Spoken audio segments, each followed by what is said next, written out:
안녕하세요, 올바른입니다. 반려동물 관련 테마 저번에 소개드린 1편에 대해서 구성 종목에 대해서도 소개를 드린다고 했었는데요. 구성 종목에 대한 영상이 될 것 같습니다. 자, 바로 들어가겠습니다. 그 해당 ETF의 구성 종목 상위 10개는 대부분 아까 말씀드렸다시피 푸드나 헬스케어 등 온라인 같은 그런 부분에 포지션을 많이 갖고 있습니다. 1편에 말씀드렸던 상위 5개 종목을 고른 이유는 상위 5개 종목의 구성 종목이 10%, 10%, 9%, 9%, 8% 정도로 절반 정도를 차지하고 있기 때문에 이들의 성장성에 의해서 ETF가 움직인다고 볼 수 있을 것 같았고, 다 소개드릴 수 있다면 좋겠지만 일단은 상위 5개 종목에 대해서 한번 봤습니다. 조에티스와 아이덱스, 프레시팻, 데크라, 추이에 대해서 소개드릴 겁니다. 그리고 탑10 구성 종목이 69%니까 약 70%를 차지하고 있습니다. 조에티스에 대해서 먼저 소개를 드리자면, 조에티스는 글로벌 탑 제약 기업인 화이자로서 독립한 기업입니다.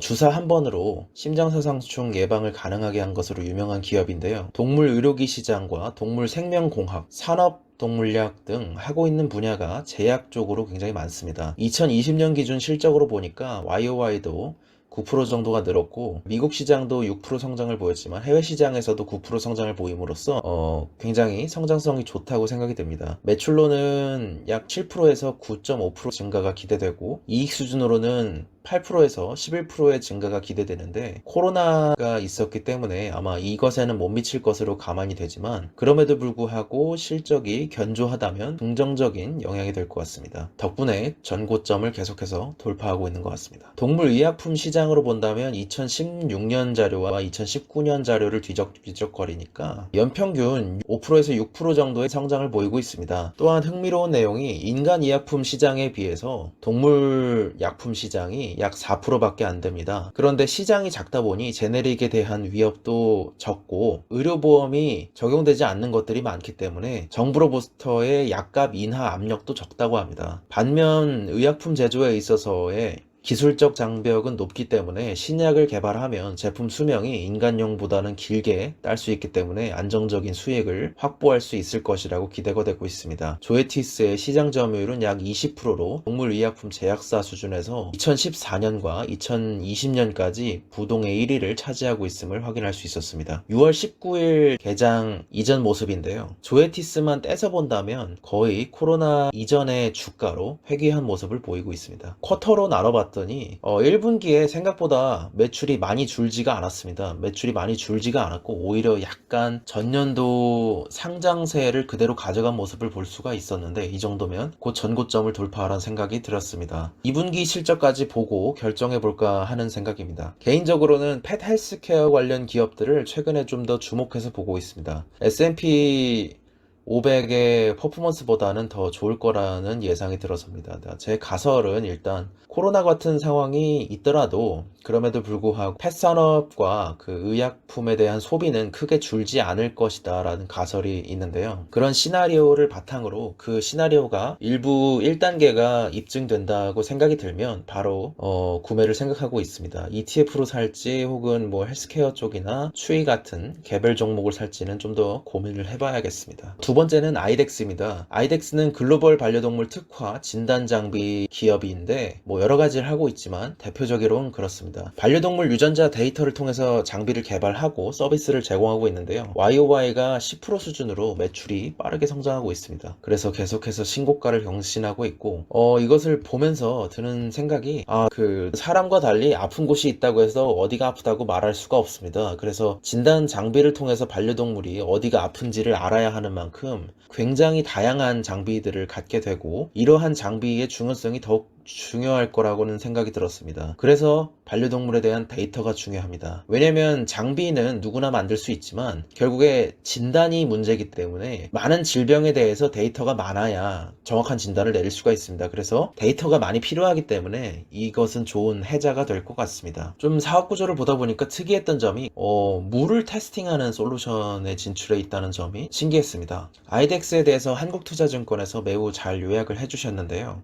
감사합니다. 반려동물 진단기기 판매 및 검사 대행 서비스를 하는 사업이 CAG이고 그 외에는 가축이나 수질 검사가 있는데 매출의 70%를 미주 지역에서 내고 있으니까 혹시 향후에 뭐 미중 갈등이나 이런 게 생기더라도 영향이 적지 않을까, 그나마 적지 않을까 하는 생각이 듭니다. 반려동물 산업이 성장하면 성장할수록 결국에 그들이 어릴 때부터 죽기 전까지 노화되면 노화될수록 진단과 검사는 꾸준히 늘 거라는 생각이 들기 때문에 좋다고 생각이 됩니다. 특히 반려동물에 대한 인식 변화가 유의미한 것 같습니다. 지금 최근에 밀레니얼 세대에 대해서 굉장히 많이 주목을 하고 있는데 밀레니얼의 소비 습관이 곧 세계의 소비 습관으로 자리 잡아가는 과정에서 긍정적인 것이 점점 동물에 대한 애착이 깊어지고 있다는 점입니다. 베이비 부머의 77%, 밀레니얼 세대의 87%가 본인의 소비를 줄여서라도 애완동물에게는 필요한 제품과 서비스를 구매하겠다고 답했는데요. 이런 점에서 이 정도라면 필수 소비재로 봐도 되지 않을까라는 생각이 좀 들었습니다. 동물에 대한 애착이 증가할수록 사용할 수 있는 내 지갑의 한계선이 높아지고 장기적인 전망이 밝다는 생각이 들었습니다. 동물의 특성상 해당 자료에 의하면 7배 정도 노화가 빠르고 오른쪽 도표에서도 개의 나이는 결국에 2살만 지나도 청년기를 지나게 됩니다. 그럼에 따라서 장년이 되는데 장년이 되기 시작하면 아무래도 진단 횟수나 단위당 진단비가 증가하게 되고 그에 따라서 혹시나 보험 제도가 생기게 되면 더욱더 사용 빈도가 높아질 거라는 생각이 들었습니다. 인컴 스테이트먼트를 보니까 성장률이 꽤 높습니다. CAG를 비롯해서 물 수질 관련 서비스도 계속해서 작게나마 상승하고 있는 것을 볼 수 있었습니다. 어쨌든 매출액과 영업이익, 순이익이 계속해서 늘고 있고 영업이익률도 19% 전후로 유지되고 있고 ROE는 약 30% 정도 수준이니 매력적이라는 생각이 들었습니다. CAG 주요 검사 장비들을 보니까 웬만한 것들이 다 들어있었습니다. 신장병이나 뭐 갑상선 기능이나 혈액 진단, 소변 검사, 기생충 판별 등이 있었고 스냅 테스트 키트 같은 경우에는 일회성인데 반려동물 보유자를 대상으로 판매를 하고 있습니다. 진단기기나 키트도 판매를 하고 있고 동물 병원에 소프트웨어를 판매하고 있는 만큼 전체적인 시장 성장세를 먹을 수 있지 않을까 하는 생각이 듭니다. 동물병원용 ERP라고 저는 그렇게 이해를 하고 있습니다. 사업 모델에 대해서 보자면 동물병원과 반려견 보유자를 최종 고객으로 두고 있는데요. 검사기기나 소프트웨어, 검사 대행 서비스와 수질검사 시리즈가 있습니다. 이 중에 검사 대행 서비스가 혹시 검사기기와 맞물려서 원격 진료로 갈 수 있지 않을까에 대해서 생각을 해보고 있습니다. 그래서 혹시 이 원격 진료가 이루어진다면 밸류에이션을 어떻게 줘야 하나 이 부분을 개별 종목을 매수한다면 좀 더 알아볼 것 같습니다. 근데 그걸 제외하고서라도 검사기기 자체의 시장이 꽤 성장하지 않을까 싶어서 해당 분야의 세컨드 플레이어도 공부해 봐야 하지 않을까 생각이 들고 있습니다. 엄청난 성장세를 보이고 있는 기업이고 앞서서 말씀드렸다시피 조에티스처럼 2분기까지 따져서 코로나 전후로 실적을 비교해 보아도 실적에 큰 변동이 없을 것 같으면 시기적으로 구매 전략을 한번 짜봐야겠습니다. 프레시팻은 미국의 1위 프리미엄 펫 식체입니다. 최근 펫 관련 주식을 관심 있게 보신 분들께서는 핫하게 느껴지실 수 있는 주식이라고 볼 수 있습니다. 프레시팻을 설명드리기 위해서 시장 자료를 좀 가져와 봤는데요. 미국 전체 사료 시장에서 여전히 많은 비중을 차지하는 것은 건식 사료입니다. 그런데 사료 시장 전체 시장 성장률은 3.8% 수준으로 이 정도는 필수 소비재 시장과 비슷한 성장세라고 보이는데요. 건식 사료나 간식 사료나 이런 부분들이 포화 시장에 접어들고 있다는 분석입니다. 하지만 향후 5년의 예상값을 봤을 때 습식사료는 빠르게 줄어들고 그 부분을 대체하면서 많은 부분을 차지할 것으로 기대되는 부분이 영양사료입니다.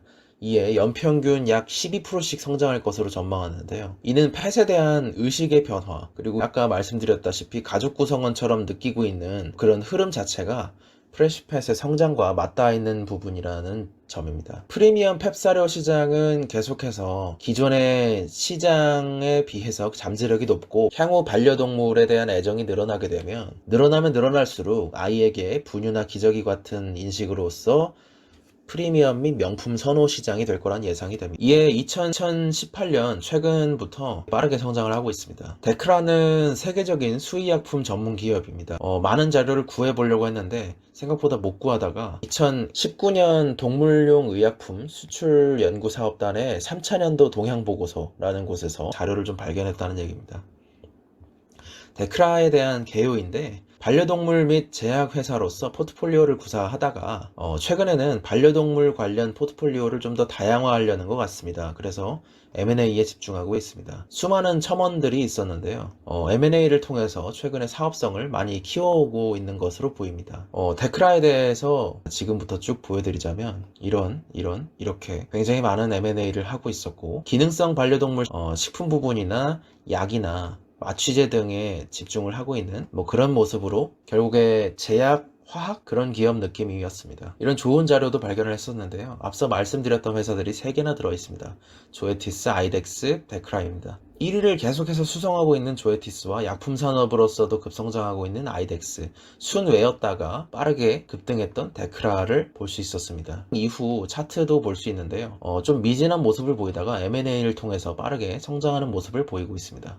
추이는 반려동물 업계의 아마존이 되겠다는 포부를 가진 기업입니다. 아마존이 가진 상징이 이제는 여러 가지를 뜻하고 있지만 본질적으로 추이의 챌린지 모습은 이커머스 시장에 대한 도전입니다. 2011년 설립된 추이는 매출액이 당시에 24억 원에서 시작돼서 최근에 4조 2천억까지로 급성장했습니다. 고객 수도 이런 급성장의 궤를 같이 하고 있는데, 물류센터도 많이 늘고 최근에는 아마존 프레쉬 슈미트싱을 CEO로 부임시킴에 따라서 반려동물 커머스의 생태계를 어떻게 구현하게 되고 이들을 아마존과 어떻게 차별화할 수 있을까에 대한 챌린지가 계속되고 있는데, 현재까지는 유효한 것으로 보이고 있습니다. 매출은 빠른 속도로 성장하고 있고 적자폭도 2018년 이후로 상당히 많이 줄고 있어서 약간은 리스키한 모습을 보이고 있지만 ETF에 담아서 가지고 있다면, 버켓에 담아져 있다면 매우 좋은 투자가 될 것 같습니다. 상장 이후 주가 차트인데요. 계속해서 하락하는 모습을 보이다가 아까 말씀드렸다시피 적자폭이 줄어드는 모습을 보인 이후로 계속해서 주가는 상승하는 모습을 보이고 있습니다.